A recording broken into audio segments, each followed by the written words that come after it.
Good afternoon, sir. May I come in? Please sit down. Good afternoon, sir, and good afternoon to all the members. Serving in the army? Yes, I am still serving army officer, sir. Army officer, okay. And which regiment are you from? So I belong to the Brigade of Guards, that is the infantry, sir. Infantry. Yes, sir. And where all have you been posted? Sir, I have been posted along the Indo-Pakistan border for about 8 years in Punjab and Rajasthan sector. 3 years I have been into Rashtriya Rifles, sir. I was town commander of Baramulla town. Northeast, sir, in counterinsurgency, I was 3 years along the Indo-Bangladesh border, sir. I got an international posting as a part of United Nations Peacekeeping Army in the Democratic Republic of Congo. My injury is attributable to military operations, sir. I got injured in military operations in Congo, sir. And presently I am posted as G1 operations, and I coordinate military operations for 5 major states in South India, sir. That comes under the Southern Command, sir. Okay. So the army officers have a quota in the civil services now, or? No, sir, there is no quota, sir. No, right. So you've been on Pakistan border. Across the border, the army has a very special place in the establishment. In fact, they run the show. So do you feel that the Indian army people feel envious of Pakistani counterparts? No, sir, I don't feel that way, sir. In fact, we take a lot of pride in our democracy, sir. Pakistan, actually, if you see, not a single government has completed its complete term, and army has always played a very important role as far as the permanency of the elected government is concerned, sir. In fact, but army has also cut short the elected government by their coups. Sir, but that really does not have any actual value into the eyes of army. That is the Indian army, sir. Army completely believes in the democratic system, and that is how, army believes that they should get respect of the people. They should get respect of the system as such, instead of enforcing its authority onto the civil administration or the politics. So what do you think of AFSPA, particularly in Kashmir?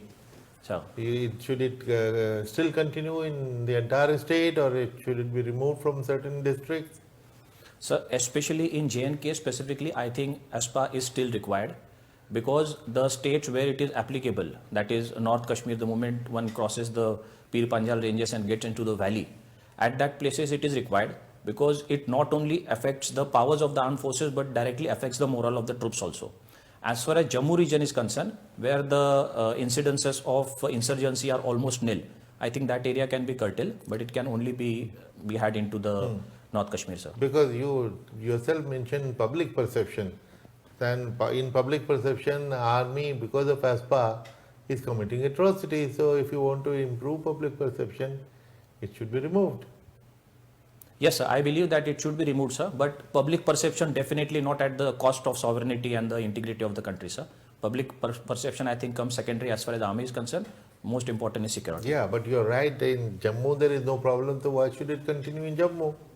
Wherever the peace has been restored, because in any case, if suppose there is a backlash, you can always bring it back.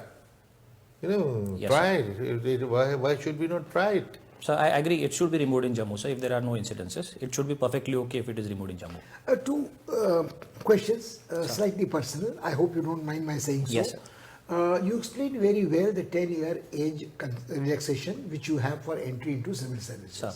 My problem with that, purely as a person who's been a couch potato all his life and a civilian, is that when you live in army 20 years and your mindset for chain of command, following, discipline, I mean, we respect our army greatly. When you come into civil service, is a totally different mode. Sir. Totally different mode in the sense that there is political interference even at senior civil service levels. Subordinate levels, there is an issue of corruption which you cannot possibly deal with like you do in army. There also has to be a respect, rightly or wrongly, for the rights of people, from whether it is a trade union movement, whether it is, responding to the kind of, not only subordinates, the kind of people you are supposed to deal with. So doesn't it bother you that when you join at the age of almost 43, and unfortunately now, to my case, to my mind, very unfortunately, I was talking to Ambassador Saroop. There was a time when people in short service commission carried their seniority into the civil service, where you have been given some kind of a concession, but you are not given the luxury of, or the, I would say, entitlement to carry at least part of your army seniority. So you begin at the rock bottom. Doesn't it bother you that it might create problems of adjustment with your peers, your superiors and subordinates? Sir. So as far as I know, there is a provision of carrying forward, I think, 4 years of seniority, because I interacted with some of the SS officers, and in their case, they have carried forward their seniority, sir. All right. Yes, sir. So if you get 4 years of seniority, that Yes. would at least be partial compensation. Yes, sir. I'll leave it at that. Sir. The second question relates to your injury, which is incurred in course of duty abroad. Now, I would, before I come to a substantial question on the UN peacekeeping missions and CR, I would say, doesn't the army, I once worked under Brigadier Soni, who had a prosthetic leg Sir. in Indian Institute of Defense Studies way back in 67, 68. Sir. So there was a thing in army where a person suffering from severe disability has come up all the way to the rank of the chief of the army staff and also has been promoted. So why doesn't the army, which restricts its officers from leaving at 20 years, have a person who has got gallantry awards, who has served in difficult positions all his life, not have an upward mobility scheme in the army itself? Because there is a case of a person Sir. with severe orthopedic disabilities and prosthetics ending up as the chief of the army staff. Sir. So as far as Army's rules and regulation concerning this are concerned, when I got injured in 2014, Army gave me the option that I can quit with all my pensionary benefits, sir. But at that time I decided that I will complete my basic mandatory 20 years of service and then I will leave, sir. Now that I have put in 20 years of service, it is my decision to quit, sir, because I don't want to become an liability to the Indian Army. Because due to my disabilities, I think personally I will not be in command of troops. And as an officer, till the time you don't command your troops, I think you are a liability, sir. But how do you explain the chief of the staff's case in this Sir. case? Chief of the army. Sir. Somebody did reach that state. Sir. He obviously commanded his men. Correct, sir. Commanded the troops. So actually I will have to study that specific case as to how it has happened, sir. It's pretty recent. Sir. All right. I just have one last question to you before I pass you on to. Actually, I would much rather pass it on to Ambassador Swarup right away. You have served in Congo, Sir. and probably we can take it up from there. Sir. Okay, Colonel Amol? Sir. Okay. As a military man, you must have been following the Russia-Ukraine conflict. Yes, sir. Do you think the invasion of Russia was a strategic mistake on the part of President Putin? Invasion of Ukraine was a strategic mistake on the part of President Putin? No, sir, I don't think it was a very planned action, sir. The Russian No, troop- I'm saying in light of, the fact that 51 days have passed, Sir. still a complete victory has not been achieved. Sir. A lot of costs have been incurred, battleship has been sunk. Taking into account all that, at the current perspective, at the current juncture, do you think that it was a great tactical move or it was a strategic mistake? No, sir, I still don't think it was a strategic mistake, because this sort of contingency that the operation will get delayed by about a month or maybe 2 years was already planned by the Russians, sir. And with the same intention, the Russians got deployed along the Ukrainian border almost a year back. So they had very clear intention as to when the winter is finished, they are going to go for an assault, sir. And second important thing is the utility of Black Sea. Now that they have captured Crimea already and they are bombarding the Mariupol and the Obnik port, it is quite obvious their next destination to cover the Black Sea, go to the Bosphorus Strait and further to the Mediterranean, sir. I think they have already achieved their objective of controlling the eastern Ukraine and the Black Sea. I don't think Russia will go to Ukraine. So further you think that Russia has achieved all the objectives with which they started their operation? Yes, I think they have achieved it. They have not received any setbacks. They have limited setbacks, sir, like the ship was sunk about 2 days back, sir. And when they approached the Kyiv, they have actually got back their forces from Kyiv. But I think they must have realized that holding Kyiv is going to be very difficult.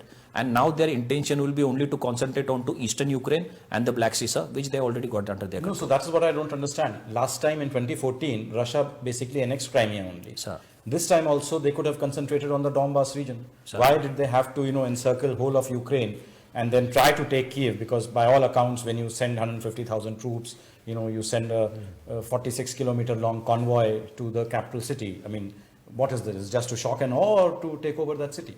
Sir, I don't practically think that Russia will, even if they capture Kyiv, they will be able to hold Kyiv, sir. Correct. Because it won't be possible. Even in near future, if they hold Kyiv for a very long duration, subsequently they will have to surrender back to Ukraine. because they are not going to change the sovereign and independent values of Ukraine. But yes, their aim from the first was to do this. Maybe they went very close to Ukraine because the speed with they went for an assault and the air domination they got, the air defense cover they got, they must have decided to threaten Kyiv so that they can make the president and the prime minister over there to accept to his terms. But when they realize that things are not going to work as they want, they have slowly and deliberately removed their troops from north of Kyiv.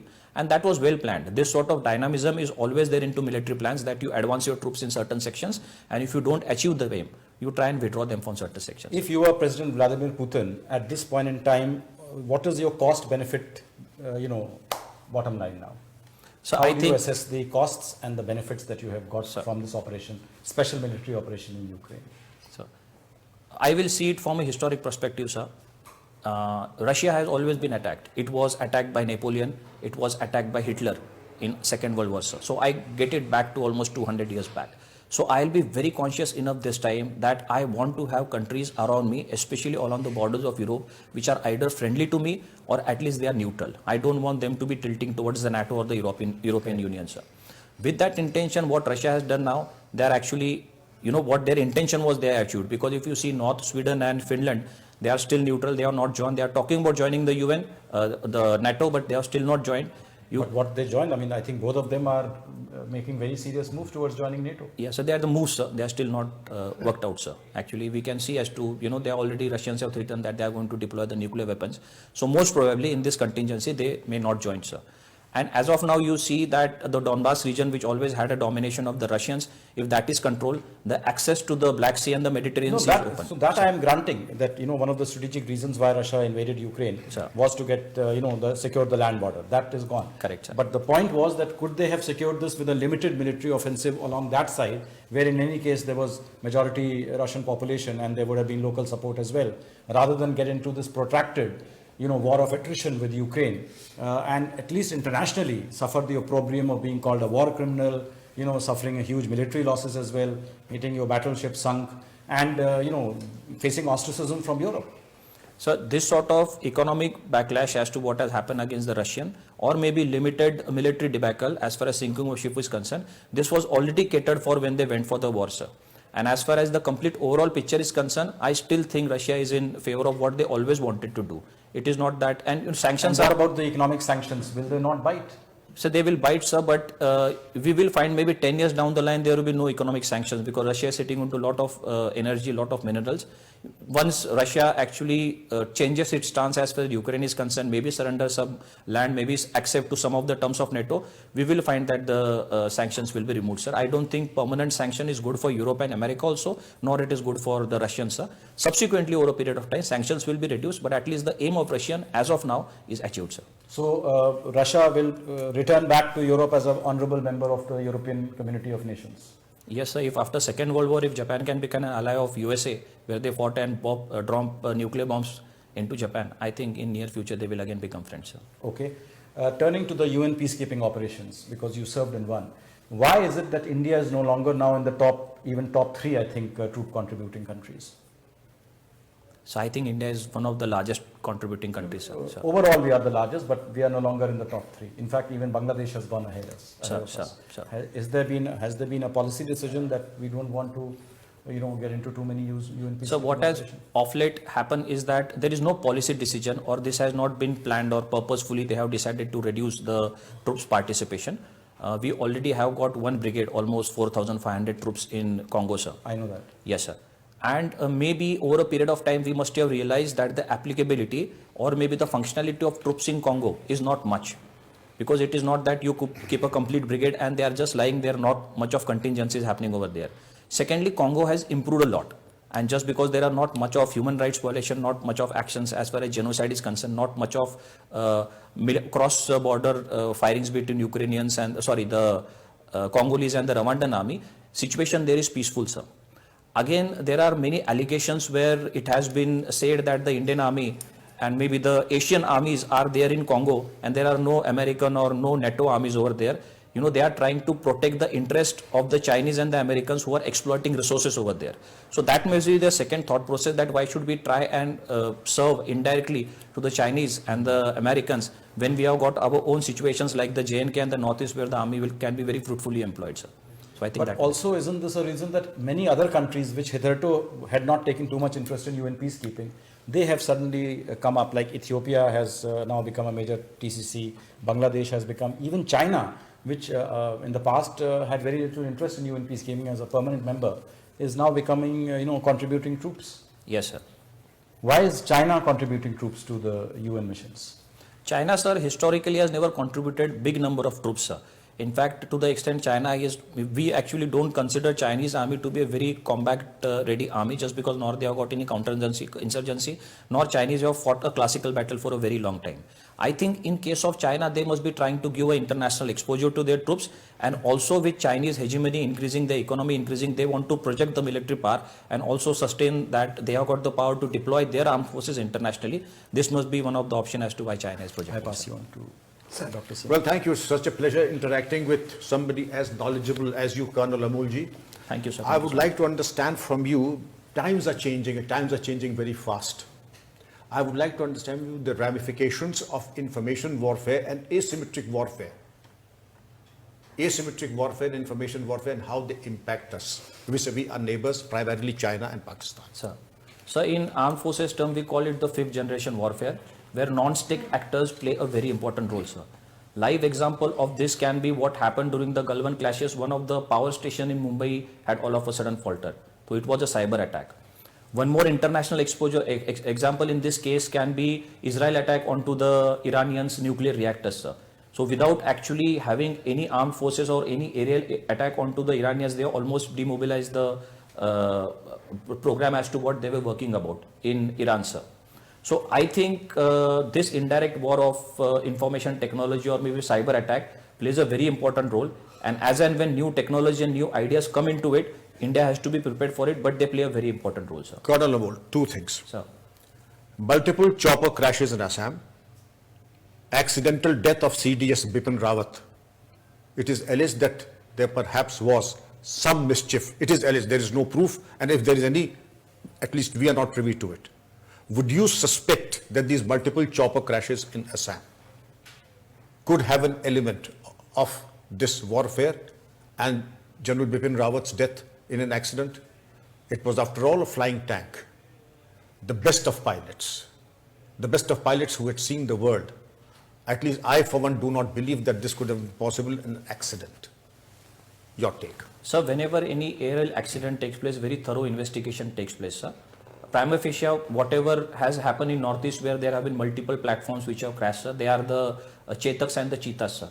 So this aircrafts of Chetaks and Cheetah have got a history of, as far as their reliability is concerned, they are very old equipment, always been used for about 45 years now, sir. So their credibility is doubtful, sir, but we are working on to it and getting their spares, sir. As far as General Rawat's aircraft, which was the Mi-17 VI, it is one of the best aircraft and the reliability is also very high. I have myself used that aircraft, sir, when I was in Congo, even in JNK, sir. But one need to understand that this sort of aircraft, into the conditions which they were flying in Wellington and Ooty, where there was no visibility, almost nil visibility, there are some chances that it may crash, sir. This aircraft is also used by the Indian Army at many places. It is one of the aircrafts, and most of the places it has been very safe. So I don't think as a layman that there should be any theory behind it that it was purposefully done by someone, sir. An investigation has proved that it is due to the bad weather and maybe ill coordination by the pilot that this aircraft has crashed.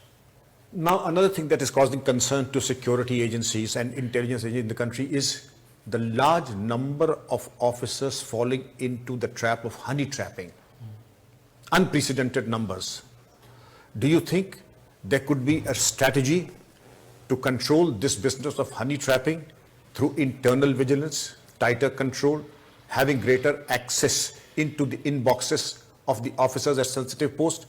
If suppose you were to be made in charge of the MI operations to ensure, to give a befitting reply to this process of honey trapping, what would be your strategy? So I believe honey trapping is really an issue of very serious concern, sir. And as far as when we see honey trapping in context of military persons, it has to be seen in a very serious way, sir. Army already has got institutionalized mechanism to cater for this, because we have got our mobile. First of all, army people, defense people rather, are not allowed to be on social media, so they can't have their Facebook or Twitter or maybe Instagram accounts. It is not allowed, sir.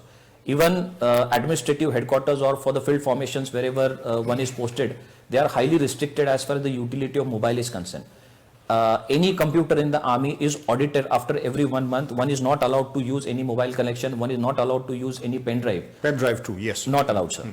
They can only use, even not only army, but subsidiaries like the canteen, the army canteens, or maybe the army supply corps, maybe army ordnance corps, maybe army medical corps. These are the subsidiaries. They are not actually into combat. Even these computers are not allowed to be connected by pen drive, sir. So army has been very strict. Any people or any individual who have been found involved into honey trapping, or maybe found involved into sending or using classified information for his personal views, army has been very strict as far as disciplinary action is to be taken against those I individuals. would agree with you that we are fast learners, and then my last question would be that we have to be the best, at least a generation ahead of our adversaries, to be combat worthy and combat ready. Atmanirbhar Bharat has come out with wonderful innovations as far as armament, especially your branch, for the infantry. I believe we are making AK series rifles also. We are making so many things. Could you tell us, shed some light briefly on what is Atmanirbhar Bharat contributing to increase the might of the armed forces? So as you said, we are indeed a very professional army, sir. I can vouch for it, sir. There is no doubt to it, sir. One of the major lackness what we had in the past, that we were dependent on to military hardware coming from foreign countries. Atmanirbhar Bharat has got new synergy into the complete military warfare by producing things individually, sir.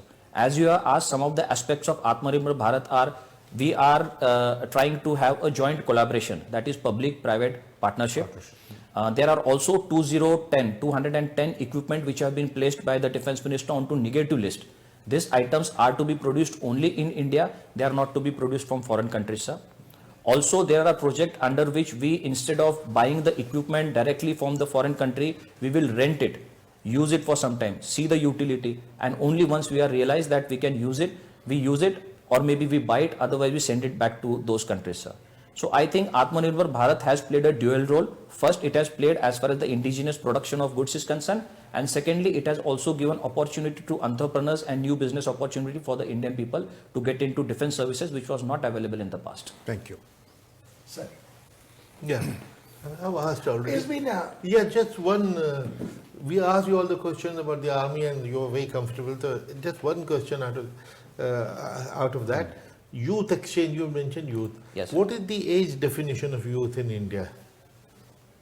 Age definition, sir. Yes. What is the age group which is considered youth in? So I'll have to read more from this, sir. See, it's it been a is very 13 to 35. Sir. But this definition differs internationally. There is no universal definition. But in India, it should be 15 to 35. It was later reduced to 13. Sir. Although I used to be in charge of that, and we wanted to bring it from 10 to 29. Right. But then since Youth Congress, Youth BJP, they're all 45, 55, so they didn't allow it to happen. No, I think it's been a pleasure interacting with you. Thank you, sir. I don't think that we would like to tell you anything about either presentation or appearing before a board. You are adept at that. I would only like to know, when is your interview? So it is after 4 days, so on 28th, sir. So wish you all the best, and that's Thank all you, I sir. have to say. Thank you, I'm sir. very happy. Yeah, of course you'll make it. There is no doubt in my mind. You You'll are make it. brilliant. You are brilliant. In fact, if we had more time, we enjoyed the conversation with you. We actually overshot our limit set for ourselves. Thank you, and very good. You're very, Thank you, sir. very You have any questions? No, sir, I don't have any questions.